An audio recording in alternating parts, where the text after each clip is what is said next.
This is a Squiz podcast. We're your shortcut to being informed. Squiz Kids! It's your daily news fix. Fun, free, fresh. Good morning and welcome to Squiz Kids Today, your fresh take on what's happening in the world around you. I'm Bryce Corbett. It's Tuesday, May 24. In Squiz Kids Today, big first day for our new PM. The kid who ordered 30 cheeseburgers. Pop supergroup's spooky concert and all aboard Japan's Doggy Express. That's what's making news, kid style. The lowdown. It was straight down to business yesterday for Anthony Albanese. Within hours of being sworn in as Australia's 31st Prime Minister, it was onto a plane he went, bound for Japan, where he will represent us at a really important meeting of world leaders. With his son and partner watching on proudly, the new PM took his oath of office at Government House in Canberra, promising that he will, and I quote, well and truly serve the Commonwealth of Australia, her land and her people. And then he hopped onto the prime ministerial plane and headed to Tokyo to meet with fellow heads of government from the countries of India, Japan and the United States. Together, the four countries form what's known as the Quad. Quad meaning four, of course. And they get together to discuss ways they can cooperate. And while that's a big thing, sometimes it's the little things that count too. With the new Prime Minister, 2 new flags were added to the room where the PM does lots of his press conferences yesterday. Where previously it was just the Australian flag on display, yesterday the Aboriginal and Torres Strait Islander flags were added. And though the election at the weekend of Dai Lee, in the seat of Fowler in Sydney's West, was small in the grand scheme of things, the fact she will become the first refugee elected to the House of Representatives is a big deal. Miss Lee came to Australia on a leaky boat with her family when she was just a child, escaping the communist government in her birth country of Vietnam. Small things making a big difference.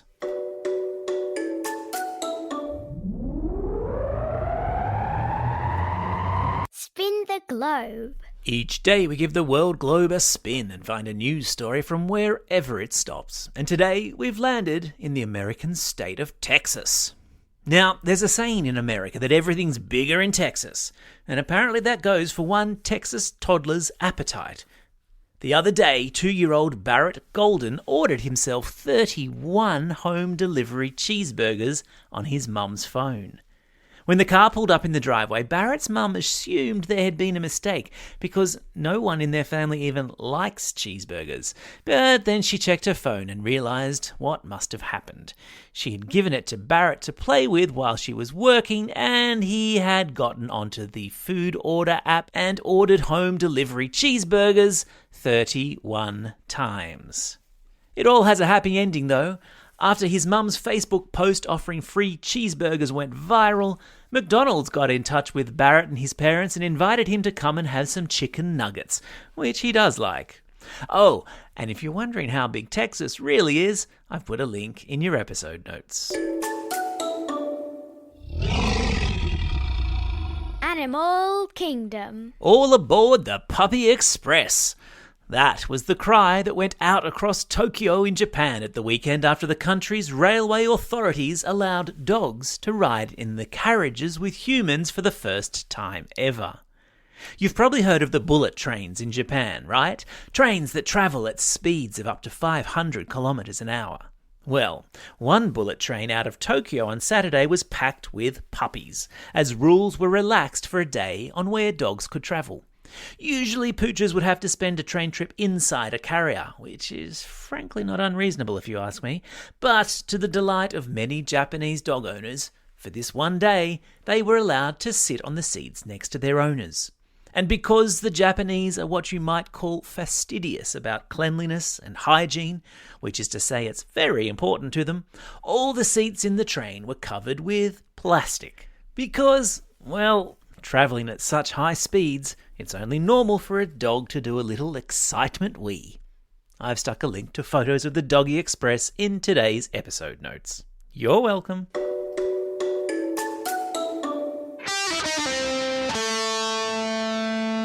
Pop Culture Corner. Hands up if you'd pay money to go and see Harry Styles or Taylor Swift or BTS live in concert. Hands up if you'd go and see your favourite band, whoever that might be, live in concert. Now, keep your hand up if you reckon you'd go and see Harry Styles or Taylor Swift or BTS avatar in concert. As in, not the real person, but a hologram of them performing. Because that's what thousands of fans of Swedish 70s supergroup ABBA are going to do in London this week as part of a bold entertainment experiment. A hologram is a 3D likeness of someone or something created by light, so, not the real thing. And instead of paying money to go and see actual humans perform ABBA's greatest hits, thousands of people are going to be going along to watch holograms of the singers perform the songs. All 4 members of ABBA are still alive, but they're getting old now, so instead of performing night after night, they're sending holograms out to do the hard work for them. We do indeed live in interesting times. I've stuck a link to video of the ABBA holograms performing in today's episode notes. Watch from about the 4-minute mark and judge for yourself. Time for the quiz. This is the part of the podcast where you get to test how well you've been listening. Question number 1. In which country was last weekend's doggy train experiment? Yeah, that's right, it was in Japan. Question number 2. Dai Li, Australia's first refugee member of the House of Representatives, comes from which country? Yeah, well done, she comes from Vietnam. Question number 3. Name the Swedish supergroup who'll be performing as holograms in London later this week.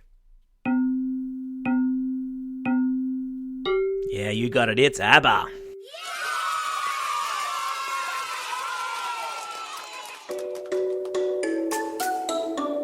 Shout-outs. It's May 24. Today is Endless Breakfast Day in the United States, where some fast food restaurants are offering as much breakfast as you can eat. It's also National Asparagus Day, although I have a feeling I know which one is going to be more popular. It's also a special day for these Squiz Kids celebrating a birthday today. G from Ivanhoe, Darcy from Mossvale, Matilda from Freshwater, Dimitri from Ashmont, Justin from Thornley and Kylie from Windsor. And classroom shout-outs today go to Ms Gleeson and Ms Craven's Year 3 classes at St Michael's Primary School in Balcombe Hills. Class 5P and Ms Preedy at Mossvale Public School. Years 5 and 6 with Mrs Edwards and Mrs McHutchinson at Thornley West Public School. And lastly, a shout out to all the teachers at Mount Carmel School in Yass, one of our Squiz Kids for School super users. We love you guys. Don't forget, if you've got a birthday coming up and you want a shout out, or if you're after a classroom shout out, drop us a line at squizkids@thesquiz.com.au. Well, that's all we have time for. Thanks for listening to Squiz Kids today. Amanda will be back tomorrow. In the meantime, get out there and have a most excellent day. Over and out.